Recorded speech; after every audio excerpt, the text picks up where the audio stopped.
Oh my gosh. Alright, that's that.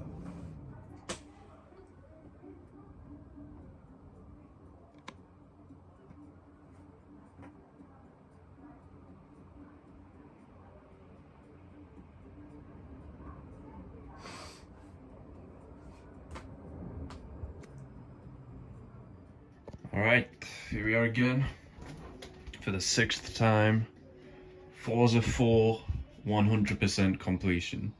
And this is the biggest of them all. Forza 3 was already huge. I think it was like 120 hours, something like that. Longer than the first two games combined. And this one is even longer than that. And I haven't checked yet, but I know about how long it's going to have taken. But we'll see. I'll show it eventually, but just to talk us through what you got to do in this game, as I always do, we've got community, or obviously the free play marketplace. Obviously these don't count for anything for the 100%. No bonus material. I think the only game really that had bonus stuff, or the games, were like Forza 1 and 2. So yeah, it's only ever career mode after that. And this game is very similar to Forza 3, actually. It's got like pretty much similar graphics, similar tracks, career mode, menu is the same, and much like that, you've got the choice between the event list and the... Alright, I'm zoomed in, that's why I can't pick and see anything. Yeah, the choice between the event list and World Tour. I think it was Season Play in Forza 3. World Tour this time around, you've got a number of divisions. I can click on it to show you. It's not mandatory for 100%, but as you see, all of those things there, they were different divisions.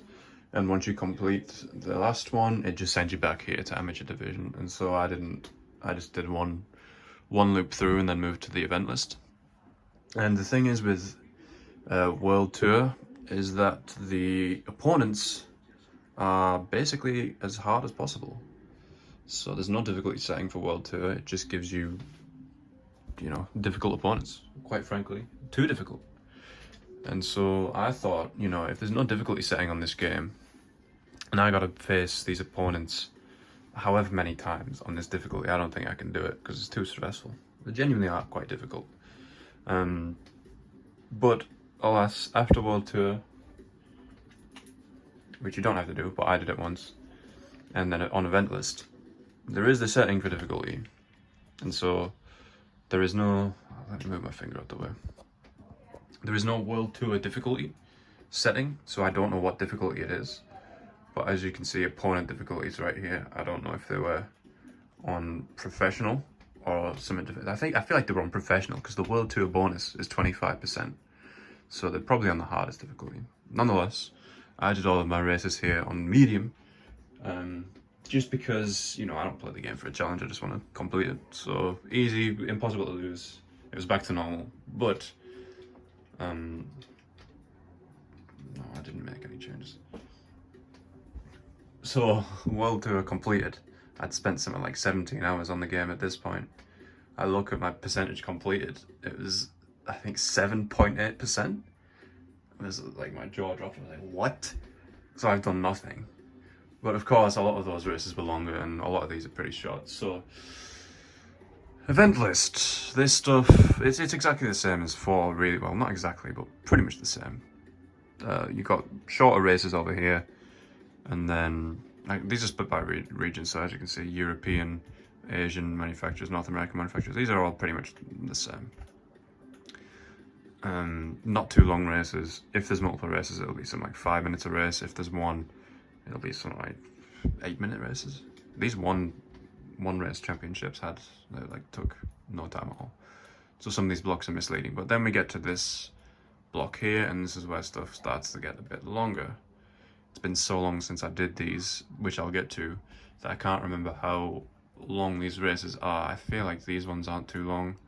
But then as soon as you get to the Euro Tour, these are something like 7-minute races, 8 minutes, 5 races. The tours, I think, alright, so yeah, North American, but then the World Tours, these were something like 10-minute races, I think. So pretty long, 70 minutes championship here. This are the bonus stuff, yeah. It's like 2 seconds for the bowling. The multi ones, they're not so bad, I guess. These mountain chases, they're really short. Speedway, kind of boring, but not that long, I guess. Autocross, yeah, it's simple. Track day, or passing challenges, yeah, they're fine too. And Nürburgring is much like the Fujimi Kaido one. These ones are really long too. They're about as long as this block here. So yeah, we're looking about 70 minutes per thing here. Right. And the reason this game is so hilariously long is because of this block here. This column. This column alone, I estimate, probably took 50 hours, 40 to 50 hours for this one column. It is absurd how much they make you do here. So just for an example, actually I'll go on F class first because this will make my point. So right, these are long races, okay? Look, 6 laps of Cuba. We're in F class cars here. 5, 6 long races. So these races take 10 minutes each. But as if that wasn't enough, for some stupid reason, you've got to do 2 heats for every single race. So while it says 12 races, really there's 24. So we're talking 24 by 10 minutes, 240 minutes just for this. 4 hours. 4 hours for one of these. One of these blocks, in comparison, these 70-minute ones, they're long, already long. 4 hours, right? And as if that was not enough, for some reason, when we get to B class, they change it so that each race is 12 minutes.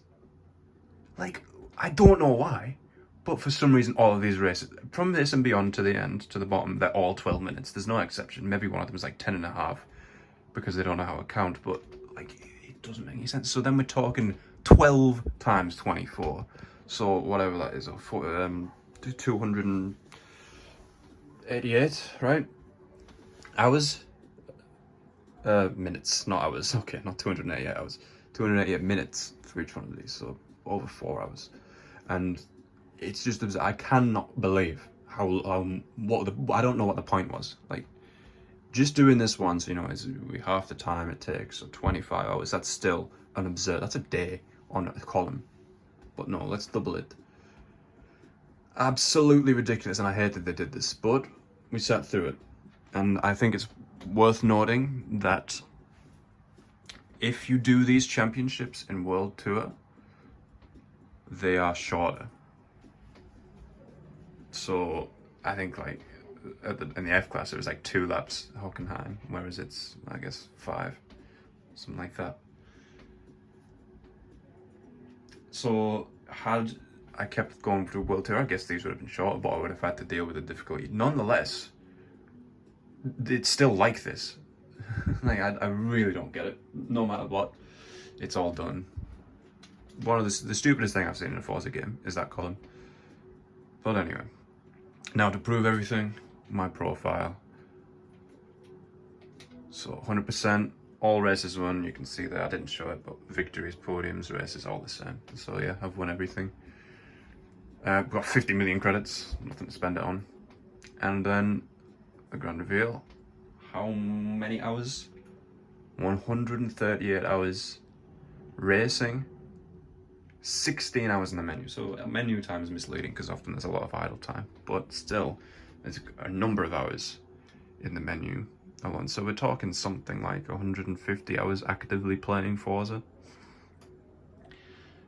So almost a week just on this game. So I mean, it's way longer than any game should be. This and Forza 3 together, something like 250 hours. And then thankfully 5, 6, they're less than 100 hours each. And yeah, so that's 1, 2, 3, 4, 5, and 6 completed. That's all of the Forzas I own, or for Forza Motorsports I own, 100% completed. Forza 7, I bought it. It's on the way. I don't think I'll be blasting through it immediately. Maybe I will, I don't know. But for now, that's that. 3.5 years after my first Forza Motorsport 1 completion, we're at this point. So yeah, I guess I'll end it here because this is like a 10-minute video. Alright, thank you very much.